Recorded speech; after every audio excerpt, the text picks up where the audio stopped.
હવામાન ખાતાએ આપેલા આગાહીના ભાગરૂપે અમરેલી જિલ્લામાં સતત કમોસમી વરસાદથી ઉનાળુ વાવેતર પાકને ભારે નુકસાન પહોંચ્યું છે।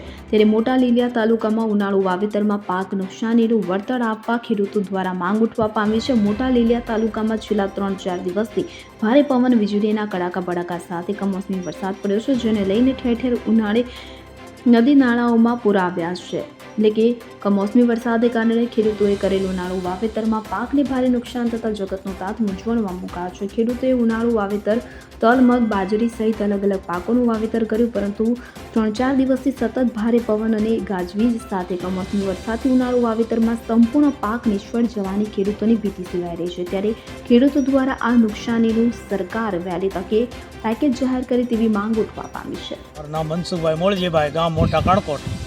અને આ પવન સાથે 2 દિવસ વરસાદ પડી ગયો કમોસમી, એટલે ઉનાળુ પાકને બધાને નુકસાન થયું રહે। ઝાર્યું, બાજરા, તલ, મકાઈઓ, મગ એને બધાને નુકસાન થયું છે। એટલે સરકાર વહેલી તકે જેમ બને ખેડૂતને સહાય પેકેટ આપે।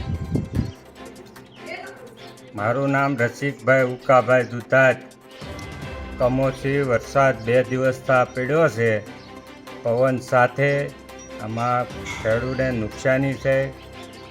જુવાર, તલ, બાજરી સંપૂર્ણ નાશ પામ્યો છે। તો સરકારશ્રીને ખેડૂતની માંગ છે કે પેકેજ જાહેર કરે। દુધાત કિંજલ મનસુખભાઈ, મોટા કણકોટ ગામ, લીલિયા તાલુકાનું।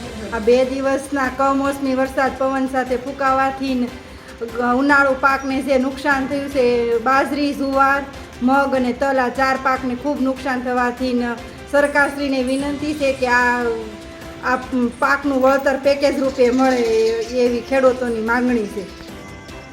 મારું નામ છે પ્રવીણભાઈ પૂનાભાઈ રાદડિયા, ગામ આંબા। આ ઉનાળુ પાકને 2 દિવસ પહેલાં કમોસમી વરસાદને કારણે નુકસાન થયું છે, તો સરકાર વહેલી તકે પાકને પેકેજ જાહેર કરે એવી ખેડૂતોની માંગ। અશોક મણવર સાથે સીન 24 ન્યૂઝ અમરેલી।